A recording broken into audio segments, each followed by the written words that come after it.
I read Bill Gates' story. I read all these guys' stories. He was coding at like 10, 8 years old. You know, like he had the opportunity because his parents provided the opportunity. His friends provided the opportunity. Right. And we don't have that type of structure in the minority community. Right. It's, you're either playing sports or you're doing this, you're doing that, but there's no technology company saying, hey, let me work with you guys. So that's really what we want to be. We want to be that conduit to get people access to these jobs. Hey guys, Damian Stevens, host of MSP Mindset. And this is a special series where we got to spend time at the Start, Grow, Manage Summit and record live with some amazing MSPs. Special shout out to Joe and Jeff at Start, Grow, Manage for having us here and letting us spend the time with these MSPs. I'm blessed to be here with Ken Nero, and we are live at the SGM Summit. So Ken, thanks for giving me your time. Thank you. Nice to be on your podcast and doing this. Absolutely. So we were talking kind of right before we went live a little bit about your story and how you got started, and tell me about that and what's unique. Sure. So when I started my MSP, I started in 1996. The term MSP wasn't even around then. We were resellers, we were integrators. The funny part is I started with my college buddy. Our first client was Citigroup. Oh, wow. It's kind of worked out. Funny story, but we were brought into a partnership with a guy who was operating there. So three of us was partners. Well, we weren't partners at first. We were working with him. Then we ended up taking over the business, and he went back down south, and we were servicing Citibank for about 10 years. That's actually where I met my wife. I met her. She used to be an accounting analyst at Citibank, and she used to open up a lot of tickets to get her computer service. So I was like, this lady's opening up a lot of tickets, and we ended up getting married. So now, how many of those were just to see you? I think a lot of them was. But it was that's how we met. We met through Citibank, and it was funny because we started backwards. We started as a big client, doing one work for one big client, as opposed to most MSPs are doing SMB business and things of that nature. Later on, we got into doing more SMBs. We were doing financial companies, a lot of companies on Wall Street. Since we were on Wall Street, we were actually at 111 Wall Street, and they gave us office space in the Citibank. Oh, wow. So supplying us with office. But what happened with Citibank was that their own IT team decided globally that they were going to cut costs by saying, if you cannot conform to these standards, we're not going to service you. So it left a lot of the business units to scramble and figure out how to get IT services because it's all about cost reduction. So, companies like us, we were able to get opportunities. The guy I partnered with, he used to smoke out. He was a temp worker, used to smoke outside in front of Citibank, and he met one of the big banking guys, and he was telling him how much he needed IT support, and they cut a deal right there. And then he brought us in, and we were servicing Citibank. We were doing a lot of work for different Citibank units that could not, the guys who made the Citibank software, they had Macs and PCs. Their own IT standard was only PCs. So they were like, we can't conform. We have to develop software on Mac and PCs. So we couldn't use the IT department. We had to use outsource. So that's how we got started. And we eventually moved out of Citibank because it was limiting how we can work. And then we set up an office across the street at 82 Wall Street. And we started serving, and we were still servicing Citibank plus some of the other arbitrage companies and private equity companies and other hedge funds on Wall Street area. And we did that for about 12 to 15 years.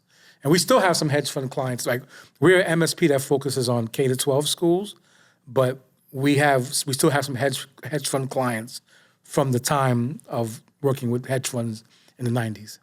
Interesting. Yeah. Starting with a big client and starting with a big client. That seems really... and then all our revenue is coming from that client, so we have to figure out how to diversify and things of that nature. Yeah. So we kind of got it started backwards in regards to that. And then, but I was telling you what makes us a little bit unique was that at the time there weren't too many black IT companies. Right. There seemed to be a lot more. As I'm seeing a lot more faces. But we're used to we're part of other groups, and we're like usually the only face there. So I did a program with Goldman Sachs has this program called 10KSB, which is they help small businesses grow. The 10,000 small businesses. 2,000 small business. So we were part of that like 5 years ago. Yeah. So it could be 7 years ago now. So in that program, they were trying to help us find our uniqueness. I was like, all of us MSPs are the same. We all do the same thing. We all sound the same. So I started thinking about it. So the only thing that makes me a little bit different than most of the MSPs is that, I'm African American. I don't fit the profile of a typical MSP, which is usually a white guy in their 40s at the time. Now it's probably the 50s, but we were, and I was like, and I drilled down, like, how does that make us unique? Is that we're able to give opportunities to people who would normally not get that opportunity.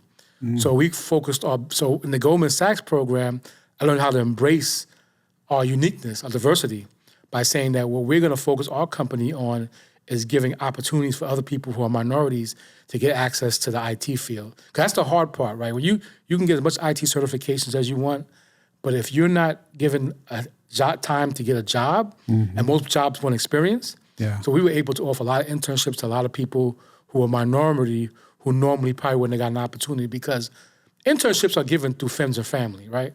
And a lot of times, it's not a matter, nobody's not trying to help anybody, but hey, my friends and family, I'm going to help them first.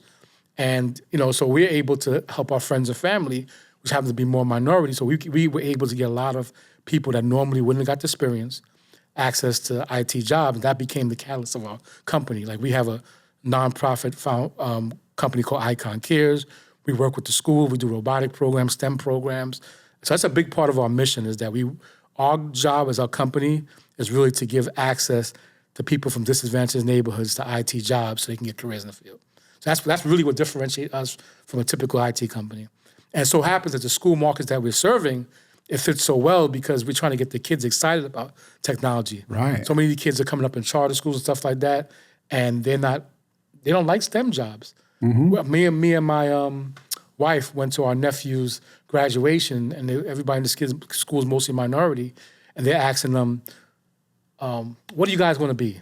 Doctor, policeman. Nobody said anything in IT, tech, and none of that stuff. It's such a big opportunity of losing money. Right. I mean, the IT jobs changes. You're going from being able to get a job paying minimum wage to paying higher middle class income, $80,000, $70,000. That changes people. If you're coming from a neighborhood where everybody's in the poverty level and you're able to jump to $80,000, you just changed your whole family's life cycle, because now their kids are going to come up, they're going to go to college, make more money, things of that nature. So that's the uniqueness of our business. For many years, I hid that. I tried to fit in.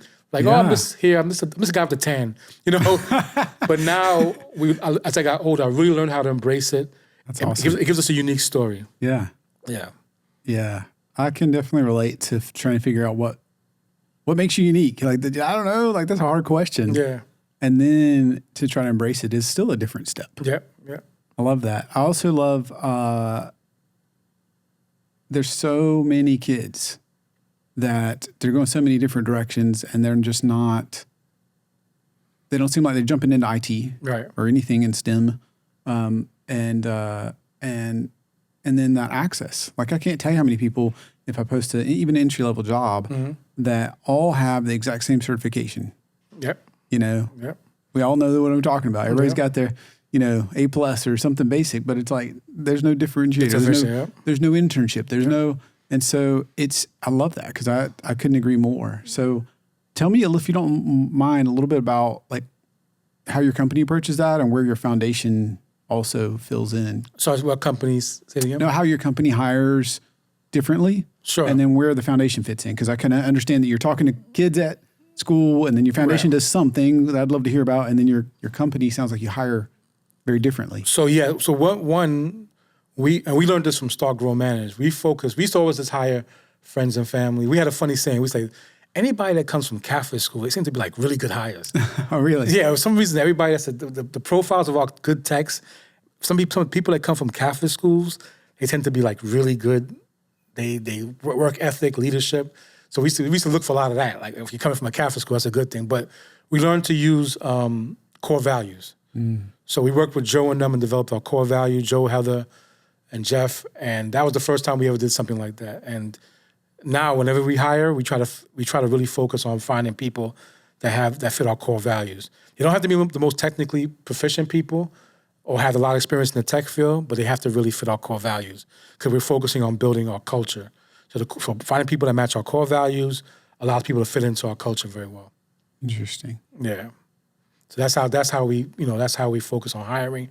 Then we go into we look into the technical efficiency. A big thing is that a lot of people coming up in the tech field can't write, right? And I was a horrible writer myself, left-handed, can't write. But for writing so many RFPs and proposals, I never thought I have to do so much speaking and writing. I hate public speaking and I hate writing. And I've gotten a lot better at writing. And we see a lot of people coming up in this field where they technically are strong, but they don't have good writing skills. Sure. They don't have good talking skills. They don't have good interpersonal people skills. So we look for people that have those so we don't have to develop it in-house. But if we find a good person that's a candidate, we'll help them develop that. But we look for people that have strong core values, they have good interpersonal skills, because technology is just a currency. We sell customer service. You got to be a people person in this field, because the only thing that differentiates me from any other MSPs is how good a service the companies feel they're getting from us. I couldn't agree more. So that people forget that this is a customer service field. It's not a technology field. We all focus on a stack, and We can all buy the same stack, right? Yeah, we all can buy the same stack, but you cannot deliver the same level of service. Right. And that's what we focus on. Hey guys, today's episode is sponsored by Servosity. I created Servosity because I was an MSP that lost data. Then I had to go in front of my client and tell them I can't recover. If you've ever been there or worried that you would be there, then you may want to take a look at Servosity. We do two things that nobody else is crazy enough to do. We test your backups maniacally. We do that daily, weekly, monthly, and quarterly for you. Then we manage the backups for you so you can focus on growing your MSP instead of babysitting backups. If you're interested in our unlimited storage or immutable storage or any of the things that I'm talking about, visit servosity.com. So tell me where the foundation fits in. When you say foundation, what do you mean? Oh, I'm sorry. Maybe I misunderstood. I thought you said you said your company does this, and then you're working with education. So I thought you said there was a foundation. Yes. So sorry, we do have a foundation called IKON Cares. Yes. So IKON Cares does a lot of the social interaction with the schools. Okay. So that we are able to put programs that are technology facing, that gets the kids excited about technology and later get them into higher paying technology jobs. So the first project we did with the foundation, IKON Cares, was we did a program in the Bronx with Senator Klein at the time, where the Bronx Chamber of Commerce had this workforce development. So we put in a proposal to do vocational training for people to get IT skills, and we were awarded with that. And we weren't working with only kids, we were working with adults. But the goal was to get people in disadvantaged neighborhoods access to the high-paying jobs. So the foundation's job is to do a lot of the outreach and work associated with putting these programs up.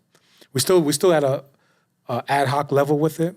We're looking for somebody to really run the foundation and take it to the next level. But we feel the foundation can make IKON into a billion-dollar business. We think the mission of being a socially conscious company that gets kids excited about technology is a billion-dollar business plan. Because I love it. There's so many aspects of it. We thought about starting our own school. We thought about so many different things that we can do with a mission like that. So we're not just an MSP. We have a socially conscious mission that we feel really extends our business plan to beyond than what most MSPs can be. Yeah. Look, I just got to meet you, and I'm already like, I want to help. How do I do this? This is the mission. It's just grabbing me and pulls me in. And we're so hung up on trying to execute our business plan. Sometimes we forget about our mission. And we've grown so much as an MSP. Just focusing on being a good MSP, it takes us away from our mission. I go to Heather, who's our coach. I say, Heather, you got to help us stay focused on getting this mission done. Because we're focusing on our 365 plan. There's nothing on 365 about the foundation, and we keep on revisiting it. But we're just so focusing on me and my wife. This is our everything. We don't have no side jobs. So having this company be sustainable, employing our people, employing ourselves, it took us years to get a paycheck, and just being able to do that is a lot of work, and then trying to accomplish this mission as well. But I feel like as we get older, which we're making this company self-sustainable, we could focus more on the foundation work. Right. And that's going to be kind of like our retirement plan. Like we're trying to retire like in the next 10 years. Or be able not to have to run IKON as hands-on in the next 5 years and focus on doing the mission of the foundation. We feel that's going to be so self-fulfilling, so much things are going to come from that. That's really the exciting part of what we want to do. Why is this so important to you personally, Ken? Because I came from the New York City school system. I had my parents were. My family's from Trinidad. I had a lot of people of color don't have a mother and father. My mother was a nurse. My father was an accountant. We were a middle class family. We had a lot of opportunities that a lot of people I seen around me didn't have. But at the same time, even having solid parents, getting opportunities is hard. Like for me, the only reason why I got a job, I got ability to start IKON and work in IT was because my brother's wife, through her church, she was working with one of my partners at that, in the IT company, and they weren't working out. And he's like, well, could you tell me, do you know anybody else that's young and no technology? And she introduced him to me, right? So people are only gonna get places through networking and opportunities. And if you don't have companies like IKON standing out there opening these conduits, like when I read Bill Gates' story, I read all these guys' stories. All of them, Bill Gates' father and them, they had a supercomputer in the community. He was coding at like 10, 8 years old. Like he had the opportunity because his parents provided the opportunity. His friends provided the opportunity. Right. And we don't have that type of structure in the minority community. Right. You're either playing sports or you're doing this, you're doing that, but there's no technology company saying, hey, let me work with you guys. So that's really what we want to be. We want to be that conduit to get people access to these jobs, because a lot of people don't understand that IT is vocational. It's not being book smart as everybody thinks it is. A lot of it is, but a lot of it's vocational. There's very far you can be. You can go in this field by being vocational, hands-on. A lot of this stuff you can read certifications, but when you get in the real field, it's totally different. It's like being in the war. You learn how to handle a gun, all this stuff, but then when you actually go to war, it's like you're shooting your friends because it's a totally different experience. And the same thing with IT. So getting that hands-on experience, getting that thing is so important to getting in the field. Because once you get it, nobody cares what certifications you got. Nobody cares about all that. It's like, okay, you did this? Okay, well, you qualify for this job. And then even more so with AI. Like AI is taking a lot of these jobs away from people. A lot of these technology-based jobs, the programming, coding is going to go away. IT is getting more automated. So now it requires a lot of those jobs are going to go away. It's going to require kids coming up now to be really good at networking. Yeah. What's going to differentiate you from somebody else getting a job is really going to be how good you can network. Yeah. So even more important is having these type of internships and getting experience young. You might want to be able to pad your resume when you're a teenager as opposed to waiting to college. Yeah. So guess what? I'm going into high school and I already got 3 or 4 years working with an IT company. Yeah. That's going to be more important than what college you graduated to and things of that nature. That's just how I see the world changing and coming up now. So having companies that can get you exposure at an early age is going to be very, very important. Yeah, I love that. We have gone out of our way to, just like personally, to not care about certifications, not care about degrees, and just try to look at objective data, not just even resume, because sometimes there's diamond in the rough that are just so passionate and so good that you're just like, you got to do this. And like you said, maybe they're just in high school, maybe they just graduated high school, not college or whatever it is, but you can tell they're going to be in this field and they're going to be amazing. Yeah.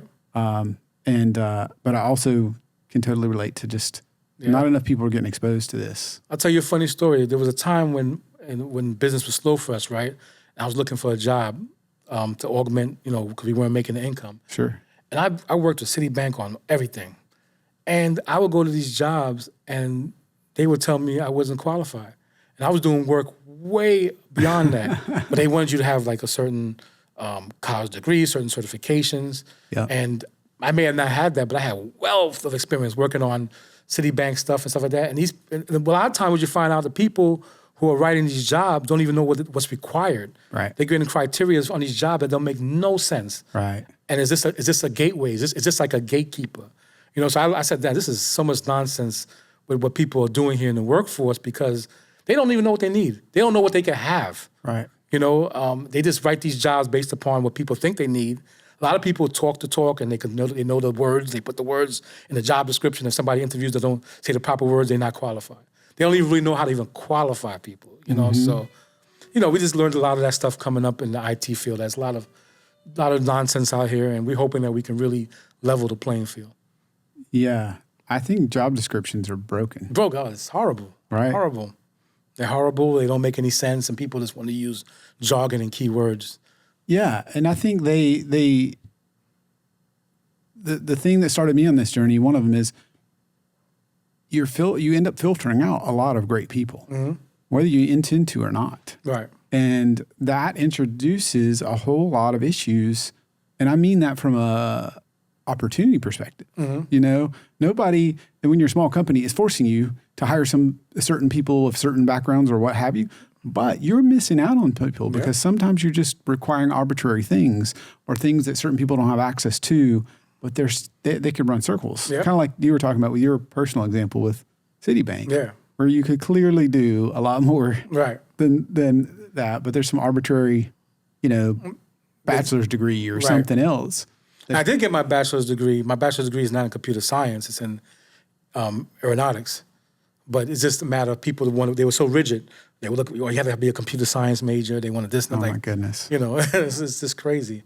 You know, and you know, the biggest thing is it's not the job companies are missing out on opportunities, and then the people are missing out on opportunities. Yeah. Because they don't know how to get these jobs. You know? Yes. So that's I think that's really what, and we get so far away from getting back to our core mission and stuff, but that's really gets me excited when I think about the type of company I envision we could be versus where we be. The MSP aspect of it is so small, but the far as what our objective is could be so, you know, can be so game changing, you know, and the differentiating fact. And the good thing about us is that when working with the schools, our value add to the schools is that, hey, you know what? A lot of these other MSPs you're working with, they make the money and take the money out the community. Not only take the money, they take the education out the community. We're coming in, we're keeping the money in the community and keeping the kids educated on the technology to get them the job. So how do you compete against that? So not only is it socially conscious, it's a very strong business strategy as well. Yeah. You know, so that's our story. I love that. Ken, I feel like I could talk to you all afternoon. Yeah. Same thing. You're an easy interview. Well, thank you. But you've been nice enough to give me your time. And I know we're at the SGM Summit and you have all these other things you need to do to stay on mission. So I won't take all your time. But if people are a tenth of as interested in your mission as I am, they're going to want to connect. So how do folks find you with social network, your website? Tell them how to find you. Sure. Our website is www.IKON Business Group, which is IKON businessgroup.com. We have an IKON Cares website as well. Oh, no, we don't. I think the IKON Cares site I forget. But IKON Business Group has everything on there. Okay. My LinkedIn is Ken Nero. I do a lot of connecting on LinkedIn, and we also have Facebook pages as well. Awesome. Yes. Make sure to take Ken up on that. And Nero, Nero. Yes. Right. So Nero. Yep. Yep. So make sure to take the opportunity to connect with Ken or IKON Business Group. Yep. And my wife is also Tanika T. Bostic at IKON Business Group as well. If you're trying to reach either one of us. Okay. Okay. Awesome. Thank you for giving me your time. Thank you very much.